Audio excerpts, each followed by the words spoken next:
First things first, guys. How are you? We're very well. Very well. Happy to be back in Holland. Yeah. In the Netherlands. Okay. And yes, it's things are great. We're kind of coming towards the end of the tour, which is a little sad.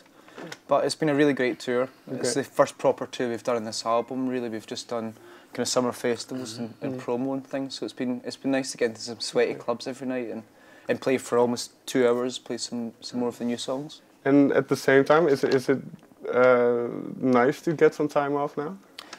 It's nice having time off, knowing that we've got another tour coming up. Right. I think if we were just going home now to have weeks off, I think I'd be quite sad because we've really got the buzz from touring again. So yeah, just a short 2 weeks off, maybe 10 days, and then into a UK tour for Christmas time. So things are going well.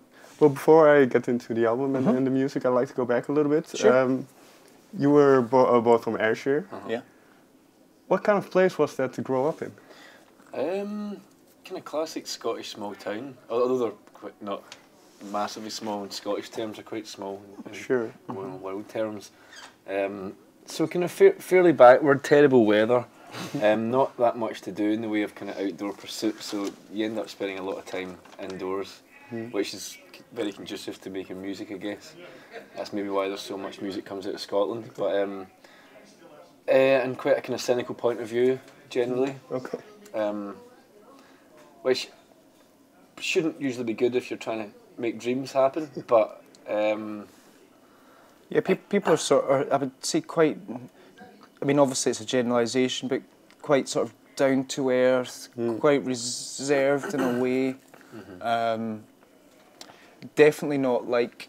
Well, we go. The last couple of records we've recorded in Los Angeles, and we go there because people have a different outlook in life. Okay. I think almost anything is possible, and it's not quite like that at home. You have to kind of fight through some obstacles, and I think coming from a small town, that gave us a real strong basis. Like we knew we wanted to make music, but we had to really work hard to get up to Glasgow and to eventually make it to London and things like that. It's a bit more of a challenge, I think. When did that mentality set in, and that things are possible, so to say, that you could go out there and I think just playing together in our garage. Our dad converted our garage into a little practice room, and we just spent hours in there dreaming, having fun. But we didn't really have a big plan at that point, like we're going to take over the world. It was really, the reason we kept going is because we enjoyed it. It wasn't about trying to make a career at that stage. It was just the kind of joy of playing together, and so we didn't really worry too much about the fact we came from a small town, or we didn't really know any different. I guess because we kind of went straight from college and university into being in a signed band. We didn't really have that period where it was like, oh, money's a massive issue and we really need to think about making it, And, sure. And for it to be a good kind of business choice to be music, that was never part of it. It was just a hobby that we had, and then kind of segueing from college into being a touring band, we were able to kind of at least pay our bills, and it's just grown from there, really. So. And obviously, growing up in the same household, was it from very early on that you had similar tastes, or did they? Yeah, I mean, although we're twins, we're quite different, but I think musically we've always liked very similar things, and with Simon as well. And there's not like a difference between us and Simon. Sure. If anything, Simon and I probably liked more of the same things than James did, if anything. But as a trio, we definitely all seem to kind of gravitate towards a similar style of music, or the same sort of things turn us on, I think. There's never been a moment where someone's had an idea about where we should head and the other two haven't agreed with it. I think we all have very similar tastes when it comes to what our band should sound like and what we should be doing, so never been a conflict in that regard. In that sense, and this might be a difficult question to answer, but what are you looking for? What makes a good song?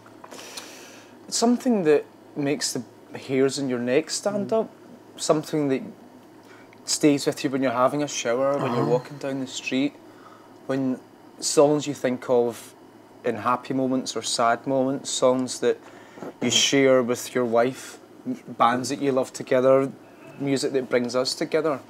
I mean, that's different from each song. Some songs really make you fucking like fuck the world, or sometimes it makes you want to love the world, so I think that's the beauty of music. There's so many different emotions attached to it, and for me it's all about the kind of the emotion of a song as opposed to the technical aspects of it. Is there one such connection that you remember? Maybe a gig that you went to together or early on? I remember Rage Against the Machine at the Glasgow Barrowland. It's been a big moment. I mean, we've been to a lot of shows by that point, but to see what we consider to be superstars from almost from another planet, to see them in Glasgow, and to then be in a room with 2,000 people that we suddenly realised, oh, there are people in our area that like the same music. Because growing up in a smaller town, we always felt like the outsiders. I mean, we still do to a degree, but that was quite nice to see the communal aspect of 2,000 fucking people like just having a great time together. I think that, for me, that was a big kind of eye-opener anyway. And in hindsight then, what makes Rage Against the Machine so good? I think it's the honesty, really, and the kind of vigour with which they deliver their songs. They definitely have a purpose, you know. They're not just songs about being happy and going to a disco or going on a skateboard. It's like they're singing about things that really aggravate them and things that have to be changed in the world, and you can see it in their eyes, you know. They're more than just a band, and they don't let you forget that, you know. And even though it was a message that we weren't really familiar with, it seems so far away, the things they're talking about, to you guys from Scotland. It was almost unrelatable, but you totally feel their anger, you know, you feel their passion, and yeah. They sort of said to us at 14, 15, you don't have to accept this, you know. And I don't know what we've done to further that or to change it, because we're still in a situation in our country and the world at large where there's lots of bad situations that sadly you have to accept, which we spoke about briefly before the interview. But no, it was that. It was just guys standing up for what they believed in, and that's a really powerful message. And you mentioned something interesting just now, that the two of you can be quite different. And I seem to remember an interview where I think it was Simon who said that a combination of the two of you would be the perfect person. Yeah, probably. Yeah, but we're half a person. Individually, we're useless. But do you know, obviously you have a strong connection, do you notice, well, I was watching the Oasis documentary yesterday, and obviously they have an interesting bond. They do, yeah. But has it been a factor, you being twin brothers? It's definitely a factor. Yeah. I think a factor for good. For the good, hopefully, I would say. Surely you can't get any tighter than a twin rhythm section, you know, so that's good for the band. And in terms of the dynamics and how we get on, we've always got on really well.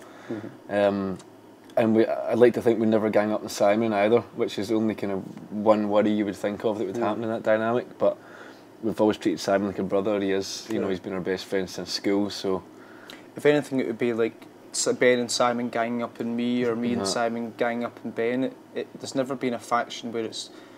I think we're separated by the fact that Ben and I are brothers. No. Like Ben said, we went to school with Simon since we were 7. We've been friends since that time. It was a friendship that brought us together, and the kind of the Bon Homie, the gang, you know, the 3 brothers together. That's what I think maybe with the Gallaghers, there's a bigger age gap with those. 6 minutes with us, a bigger age gap, and I think they never really got on. I don't think ever, you know. So being in that pressure cooker environment that they had over the kind of 3 years must have been difficult. Sure.